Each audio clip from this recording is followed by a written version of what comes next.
नमस्कार आप सभी को और स्वागत है आप सभी का हमारे चैनल खैरागढ़ टाइम्स में। तो बिना समय गंवाए सीधा बढ़ते हैं खबर की ओर। खैरागढ़ छुईखदान गंडई जिले के गांतापार जंगल थाना क्षेत्र अंतर्गत टिंगामाली के जंगल में हुई हत्या की गुत्थी को पुलिस ने सुलझा लिया है। हत्या के इस मामले में 2 आरोपियों को पुलिस ने पहले ही गिरफ्तार कर लिया था, जिसके बाद अब हत्या की साजिश रचने वाली तीसरी आरोपी सोनम राजपूत को पुलिस ने गिरफ्तार कर लिया है। बता दें कि गातापार जंगल थाना क्षेत्र के टिंगामाली के पास खैरागढ़ के रश्मि देवी कॉलोनी निवासी विजेंद्र राजपूत की पत्थर से कुचलकर हत्या कर दी, जिसके बाद हत्या के दोनों आरोपियों हेमंत वर्मा और लाला को गिरफ्तार कर लिया गया था। वहीं हत्या की तीसरी आरोपी मृतक की पत्नी सोनम राजपूत, जिसने अपने प्रेमी हेमंत वर्मा के साथ मिलकर अपने पति की हत्या की साजिश रची थी, उसे भी पुलिस ने मध्य प्रदेश से गिरफ्तार किया। मामला प्रेम प्रसंग से जुड़ा है, जिसमें मृतक की पत्नी सोनम राजपूत और आरोपी हेमंत वर्मा के बीच प्रेम प्रसंग था, जिसकी वजह से दोनों ने मिलकर एक और साथी लाला के साथ मृतक की हत्या को अंजाम दिया था। 4/12/2023 को ग्राम टिंगामाली के कोटवार से सूचना प्राप्त हुई थी कि उसके गांव के पास जो नाला है वहां पे एक अज्ञात व्यक्ति का शव पड़ा हुआ है। सूचना की तस्दीक हेतु हमरा स्टाफ पे दिनांक 4/12/23 को हम लोग मौके पर पहुंचे थे। मौके पर पहुंचने पर एक अज्ञात व्यक्ति का शव लगभग 40 से 45 वर्ष के बीच में वहां पे मिला था। इसके मौके पर देहाती नालसी की कार्रवाई की गई थी। देहाती नालसी कायम करने के बाद गाँव के शव का पीएम हेतु मर्चरी खैरागढ़ पहुंचाया गया और उस अज्ञात शव के संबंध में लगातार विभिन्न स्रोतों के माध्यम से उसकी शिनाख्त की कार्रवाई के प्रयास किए जा रहे थे। काफी लगातार प्रयास और काफी मेहनत के उपरांत उक्त जो अज्ञात शव था ये मध्य प्रदेश के रहने वाले विजेंद्र राजपूत, ग्राम विरासत, थाना सिमरिया, जिला पन्ना, मध्य प्रदेश का के संबंध में जानकारी प्राप्त हुई। साथ ही ये भी जानकारी मिली कि उक्त मृतक जो है करीब 5-6 महीने से रश्मि नगर में किराए के मकान में अपने परिवार के साथ रहता था।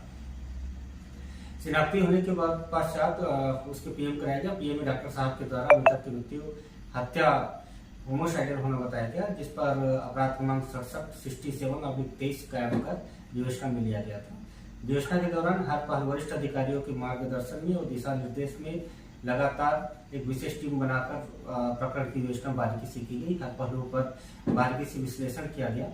मुखबिरों की सूचना और तकनीकी साक्ष्य के आधार पर इस प्रकरण में मृतक की हत्या में 2 आरोपियों हेमंत वर्मा और लाला उर्फ तोवेंद्र निवासी खैरागढ़ की संलिप्तता पाई गई थी, जिनको हिरासत में लेकर पूछताछ किया गया। जिन्होंने बताया कि मुख्य आरोपी जो हेमंत वर्मा है उसका प्रेम संबंध मृतक विजेंद्र की पत्नी के साथ था और हेमंत वर्मा और मृतक की पत्नी दोनों आपस में विजेंद्र को हटाकर शादी करके जीवन यापन करना चाहते थे, जो कि मृतक के जीवित रहते संभव नहीं था। इसलिए दोनों ने प्लानिंग करके योजनाबद्ध तरीके से मृतक को हत्या की साजिश रची, जिसमें उसने हेमंत ने अपने दोस्त तोवेंद्र उर्फ लाला को भी शामिल कर लिया था। घटना दिनांक को योजना के मुताबिक हेमंत अपने पूर्व परिचय का फायदा उठाया और मृतक को उसके घर से लेके शाम को गया पार्टी कराने के नाम पर, और घटनास्थल के पूर्व ले जाकर उसे खूब मात्रा में शराब पिलाया। जब मृतक नशे में हो गया, नशे में होने के उपरांत उसका फायदा उठाकर उसे घटनास्थल के पास ले गया, जो सुनसान रास्ता जंगल था, वहां पे पत्थर पटक कर उसकी हत्या कर दी। हत्या के उपरांत दोनों आरोपी हत्या के समय जो पहने हुए कपड़े थे उसको जला दिए हैं और मृतक के जो मोबाइल है उसे खैरागढ़ दाऊचौरा के पास की नदी के गहरे पानी में फेंक दिए थे।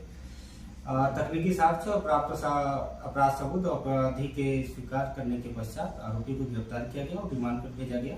इस पूरे हत्याकांड की जो मुख्य साजिशकर्ता थी वो मृतक की पत्नी सोनम उर्फ प्रतीक्षा राजपूत थी, जो मृतक के शव के साथ उसके अंतिम संस्कार के नाम पर मध्य प्रदेश गृहग्राम चली गई थी, जिसे टीम भेजकर हिरासत में लिया गया।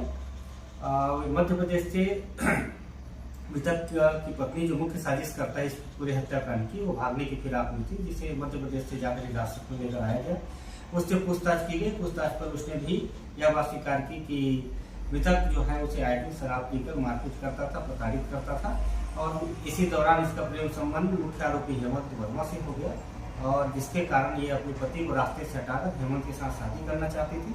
इसीलिए इस पूरी योजना को, आपराधिक षड्यंत्र को तैयार कर इन्होंने मृतक की हत्या की साजिश रची थी। गातापार पुलिस ने वरिष्ठ अधिकारियों के मार्गदर्शन में 24 घंटे के अंदर इस जघन्य हत्याकांड का पर्दाफाश करने में सफल हुआ। साथ ही हत्या में प्रयुक्त